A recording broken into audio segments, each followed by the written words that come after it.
하나님의 평화가 여러분과 함께 하기를 주의 이름으로 축복합니다.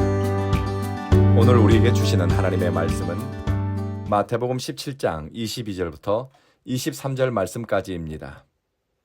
예수님은 두 번째로 당신의 죽음에 대해 예고하셨습니다. 인자가 사람들의 손에 넘겨져 죽임을 당할 것이다. 그러나 제3일에는 살아날 것이다. 제자들은 예수님의 말씀을 듣고 매우 근심하였습니다. 당시 현장에 있었던 사람 중 하나인 마태가 분위기를 기록했으니 당시 제자들이 얼마나 낙심하고 근심했는지 짐작할 수 있습니다. 우리는 그리스도와 함께 궁극적으로 죄와 사망의 권세를 이기고 승리할 것을 믿습니다.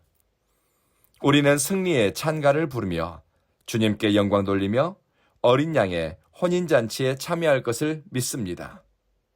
그런데 승리로 향하는 길 위에 고난이 있다는 것을 기억해야 합니다. 이해할 수 없는 고통과 고난으로 삶이 위협받기도 합니다.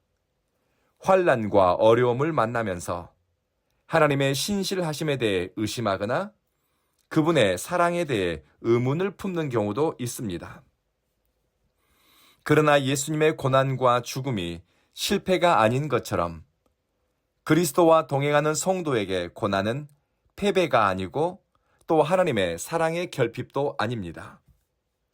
눈에 보이는 것만을 신앙의 목적으로 삼는 사람은 죽음 너머로 다가오는 하나님 나라의 비밀을 이해하기 어렵습니다. 그래서 제자들은 예수님의 부활의 영광을 바라보지 못하고 당장 예루살렘에서 겪게 될 고난과 죽음 때문에 근심하고 두려워했습니다. 예수님의 고난과 죽음은 인류를 사로잡은 죄와 사망의 권세를 정면으로 돌파하려는 예수님의 사랑의 표현입니다. 그리스도와 함께 통과하는 고난의 길은 지금은 울며 씨를 뿌리는 것 같지만 결국에는 기쁨으로 단을 거두며 하나님께 감사와 승리의 찬가를 올려드릴 것입니다. 그런데 예수님에게 십자가는 선택의 문제였을까 아니면 필연적이면서 불가피한 것이었을까 하는 질문을 할 수 있습니다. 앞으로도 몇 차례 주님은 당신의 죽음, 십자가 죽음에 대해 구체적으로 언급할 것입니다. 십자가는 우연한 사건이나 어쩌다 보니 그렇게 된 것이 아닙니다. 죄에 길들여진 세상 시스템과 부패한 인간 의식과 종교, 그리고 길을 잃어버린 세상 가운데서 십자가는 필연적입니다. 이것은 인간의 악함이 극에 달했을 때, 인간의 잔인함과 하나님 경외함이 떠난 자리, 하나님 두려워하는 신앙의 가치가 사라진 세대에 하나님이 당신의 뜻과 사랑을 계시하신 도구가 십자가였습니다. 주님의 계획이 실패로 돌아가지 않는 것은 죽음 너머로 부활이 있기 때문입니다. 예수님의 말씀의 결론은 죽음이 아니라 생명이고 부활입니다. 제3일에는 살아나리라. 부활 신앙으로 사는 그리스도인은 절망적인 상황, 질병, 가난, 악한 시스템과 무질서, 폭력, 예측할 수 없는 혼돈 상황에서도 최종적인 소망을 제3일에다 둡니다. 다시 살아날 것이다. 모든 것을 회복시키는 하나님의 능력과 죽음의 권세를 이기고 다시 살리시는 하나님의 능력이 나타날 것에 대한 소망입니다. 이 소망이 꺾이거나 부활신앙을 까먹게 되면 제자들처럼 근심에 마음의 주도권을 내어줄 수 있습니다.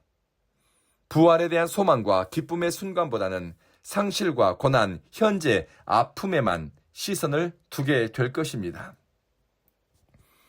예수님이 오늘 아침 우리에게 들려주시는 것은 십자가와 죽음을 통해 구원의 문이 열린다는 것과 제3일 부활의 날을 통해 승리와 생명이 우리 안에서 역사할 것이라는 것입니다.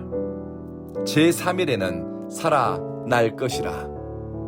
현실을 넘어서 우리에게 다가오시는 하나님 나라, 그리고 죽음을 이기고 다시 살리시는 생명의 능력을 신뢰함으로 오늘 하루를 주님과 함께 임마누엘의 신앙으로 시작합시다. 그가 오신 이유라는 찬양의 가사를 소개해 드리면서 말씀을 마치겠습니다. 이 세상 가장 아름다운 순종의 눈물, 온 세상 다시 빛나게 한 생명의 눈물, 그가 이 땅에 오신 이유, 죽어야 살게 되고 져야만 승리하는 놀랍고 영원한 신비, 지으신 그대로 회복시킨 우리의 창조주 그리스도, 십자가의 길로 아버지 뜻 이루셨네. 그가 이 땅에 오신 이유, 죽어야 살게 되고 또 져야만 승리하는 놀랍고 영원한 신비. 기도하겠습니다. 자비하신 주님, 죽어야 살게 되고 져야만 승리하는 십자가의 도를 머리가 아닌 영으로 깨닫고 삶으로 누리게 하소서. 예수 그리스도를 사랑하고 따르면서 우리 삶이 승리의 길로 나가고 있음을 확신하게 하소서. 이 길에서 만나는 고난과 어려움을 넘어서므로 그리스도의 장성한 분량에 이르게 될 것을 소망하게 하시며 믿음의 선한 싸움을 잘 싸우게 하소서. 사랑하는 주님, 온 교회를 위해 기도합니다. 우리 가운데 몸이 아프고 마음이 상한 사람, 믿음의 진보와 영적 회복을 위해서 기도하는 이들이 있습니다. 주님 손 내미시어 몸이 아픈 사람, 마음이 상한 사람 온전케 하시며 회복시켜 주십시오. 성령님께서 온 교회 성도들의 마음을 지키고 생각의 방향을 지키고 입술의 언어를 구별하시며 하나님의 뜻을 살피는 겸손함을 주시니 믿음의 진보가 거룩한 변화와 성숙한 됨됨이로 나타나게 하소서. 예수님 이름으로 기도합니다. 아멘.